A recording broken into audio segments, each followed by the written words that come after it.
बहुत सावधानी से सुनिएगा। भागवत की रचना क्यों की गई, आज हम थोड़ा इसको विस्तार से बताएं, बहुत समय से नहीं बोला है। द्वापर युग की बात है। ब्रह्म नदी कहते हैं सरस्वती को। यदि कभी कहा जाए ब्रह्म नदी तो सीधा नाम लेना सरस्वती नदी। और ब्रह्म नदी सरस्वती का एकमात्र ऐसी नदी है पूरे विश्व में जिसका सबसे कम देर तक दर्शन होता है, सबसे कम प्रवाह है। बद्रीनाथ कितने लोग गए, हाथ ऊपर करो भैया। पूरे बिसौली में इतने ही लोग ही बद्रीनाथ गए। बद्रीनाथ से आगे अब की बार, अब तो कपाट बंद हो गए, पर अब जब कपाट खुले बद्रीनाथ भगवान के, इस बार प्रयास करना, जो लोग हाथ ऊपर नहीं किए सब जाना। हाँ लाला देख लियो, बैठ जा। इस कथा के फलस्वरूप हमारी आज्ञा मान करके अगली साल आप सब बद्रीनाथ जरूर जाना, जो नहीं गए। व्यक्ति को बद्रीनाथ जरूर जाना चाहिए, उसके पीछे कारण है, सुना देते हैं। ये बद्रीनाथ जो है ना, ये हिमालय पर सबसे व्यवस्थित स्थान है। केदारनाथ भगवान, अभी केदारनाथ जी जहां विराजते हैं, ये केदारनाथ भगवान का स्थान नहीं है। केदारनाथ भगवान महादेव का विराजमान होने वाला स्थान तो बद्रीनाथ ही है। वो बद्रीनाथ में ही रहते थे। सब लोग इधर देखो, सावधानी से सुनो, हम सुनाते हैं। तो एक बार की बात है, महादेव से जाकर के भगवान नारायण ने, शंख चक्र गदा पद्मधारी श्रीमन नारायण भगवान ने जाकर के कहा कि हमको हिमालय पर कोई स्थान बता दीजिए, हम वहां रहकर के भजन करना चाहते। तो महादेव तो भगवान से बहुत प्रेम करते हैं।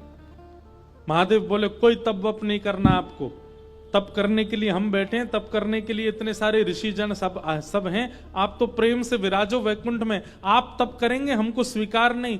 प्रेमी अगर कठिनाइयां पालन करे तो दूसरे प्रेमी से देखा नहीं जाता। महादेव ने मना किया, आप तप नहीं करेंगे, आप तो ऐसे ही बैठे रहो।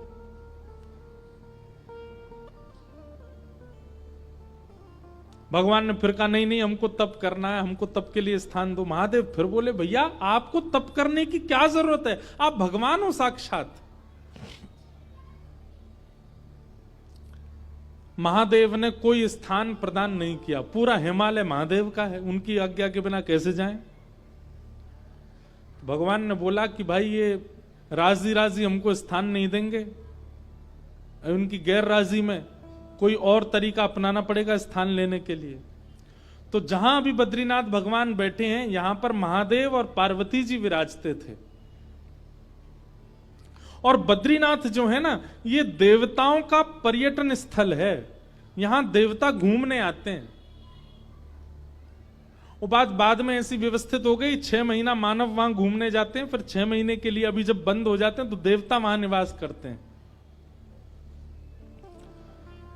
तो देवता वहां घूमने के लिए आते हैं, पर्यटन के लिए आते हैं। तो वहीं आपने देखा होगा कि बद्रीनाथ भगवान मंदिर के ठीक नीचे तप्त कुंड है, जहां माइनस टेम्परेचर में भी इतना गर्म जल अपने आप पहाड़ों से आता है कि उसमें लोग स्नान करते हैं तप्त कुंड में। तो महादेव और श्री पार्वती जी नित्य तप्त कुंड में स्नान करने के लिए जाया करते थे ब्रह्म मुहूर्त में।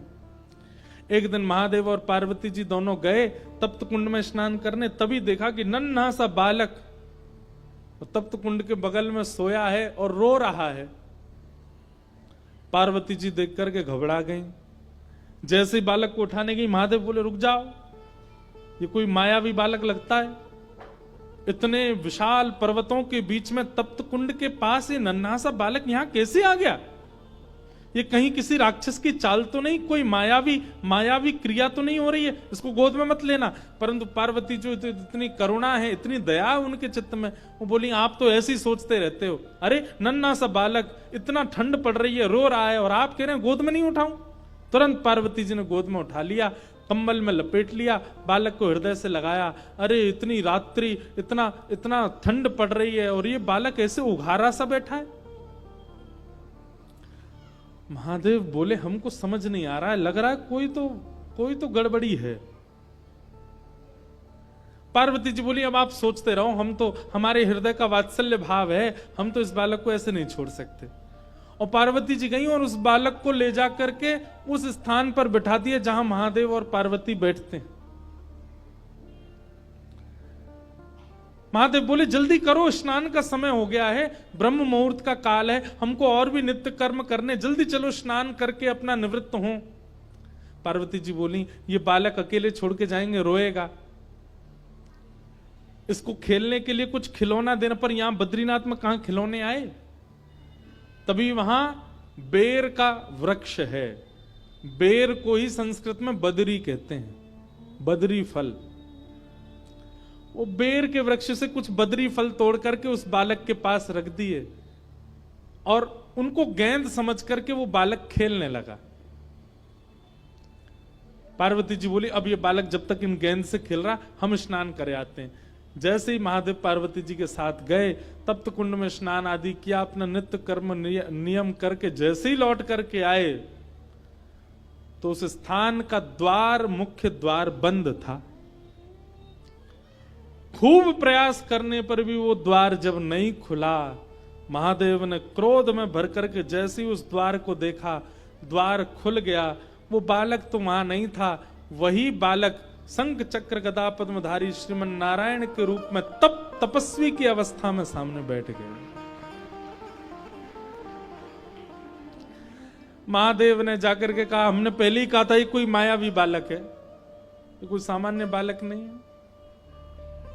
लेकिन महादेव के नेत्रों में आंसू आ गए और प्रणाम करते हुए कहा श्रीमन नारायण आपको क्या आवश्यकता है तप करने की, आप क्यों तप कर रहे हो,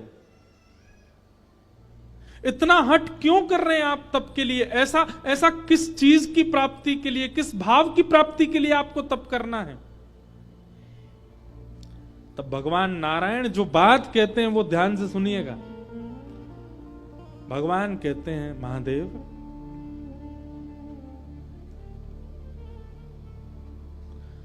कर्म की पत्नी का नाम है तपस्या। आप लोग सारे शास्त्र उठा करके देख लीजिए, कलयुग से पहले जितने भी युग हैं उन युगों में चाहे दैत्य हो, चाहे ऋषि हो, चाहे महापुरुष हो, चाहे मानव हो, तप सबने किया। रावण भी तपस्या करने गया था, हिरण्यकश्यप भी तपस्या करने गया था, हिरण्याक्ष भी तप करने गया था, कंस भी तपस्या करने गया था। इसका मतलब क्या है, अन्य युगों में आप कितने भी कर्म कर लो, जब तक आप तप नहीं करोगे आपको कर्म का फल नहीं मिलेगा, क्योंकि कर्म की पत्नी का नाम है तपस्या। बिना तप किए कर्म फल नहीं देता हमें। इसलिए श्रीमन नारायण भगवान कहते हैं कलिकाल में जन्म लेने वाले हर मानव के नाम का संकल्प लेकर के मैं ही तपस्या में बैठा हूं, मैं तपस्या कर रहा हूं। मेरा, आपका, हम सब का नाम लेकर के श्री बद्रीनाथ भगवान ही तपस्या में बैठे। हम कर्म करते हैं हमको फल मिल जाता है, तपस्या तो हमने की नहीं। कौन, क्यों? क्योंकि तपस्या साक्षात नारायण भगवान कर रहे हैं। इसलिए कम से कम आज आपका घर बन गया, आज आप धनवान हो गए, आज आपके बच्चे पढ़ लिख के विद्वान हो गए, आपने केवल कर्म किया, लेकिन किसकी तपस्या का फल आपको मिला? भगवान श्रीमन नारायण बद्रीनाथ भगवान। इसलिए हर व्यक्ति को साल में एक बार, 2 साल में एक बार, 5 साल में एक बार बद्रीनाथ भगवान को धन्यवाद कहने जाना चाहिए कि आपकी तपस्या से हम जी रहे हैं नाथ, धन्यवाद। आज तक भगवान वहां तपस्या करने के लिए बैठे हैं। हम लोग कोई भी यज्ञ करते हैं, कोई भी अनुष्ठान करते हैं, उसमें हमारा नाम पूछा जाता है, गोत्र पूछा जाता है। इंद्र शर्मा नामनो हम, भारद्वाज गोत्र उत्पन्नो हम, सपरिवारो हम, सकुटुंबो हम। संकल्प लिया जाता है। उस संकल्प के कई कारण होते हैं। एक कारण यह भी होता है कि आपका नाम गोत्र श्री बद्रीनाथ भगवान को सुनाया जाता है, और आपके उस नाम गोत्र से बद्रीनाथ भगवान जल छोड़ के आपके नाम का तपस्या करते हैं। संपूर्ण ब्रह्मांड के प्रत्येक मानव के लिए तप कर रहे हैं। कौन? बद्रीनाथ भगवान। इसलिए उनका दर्शन करने हर व्यक्ति को जाना चाहिए, और दर्शन करके धन्यवाद करना चाहिए कि नाथ आप तपस्या कर रहे हैं हमारे लिए। जो आज तक बद्रीनाथ नहीं गए, यहां पर बैठे या जो लोग लाइव देख रहे हैं, वो भी अगले वर्ष निश्चित बद्रीनाथ भगवान का दर्शन करने जाइएगा, प्रणाम करके आइएगा। तो ब्रह्म नदी कहते हैं सरस्वती को। सरस्वती का प्रवाह विश्व में सबसे कम प्रवाह है, शायद 1-1.5-2 किलोमीटर का ही है बस, और वो बद्रीनाथ में ही दर्शन होता है। बद्रीनाथ से आगे एक गांव है, उसका नाम है माना। वहां माना गांव में सरस्वती जी का उद्गम है। सरस्वती जी प्रकट होती हैं, प्रकट होकर के नीचे आती हैं, भीमशिला से आगे होकर के जाती हैं। उसके बाद अलकनंदा जी हैं, सरस्वती जी अंतर ध्यान हो जाती हैं।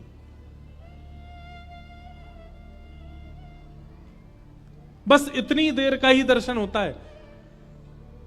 उन्हीं सरस्वती जी के तट पर वेद व्यास जी अपनी कुटिया में रहते हैं, अपने परम आश्रम में रहते हैं,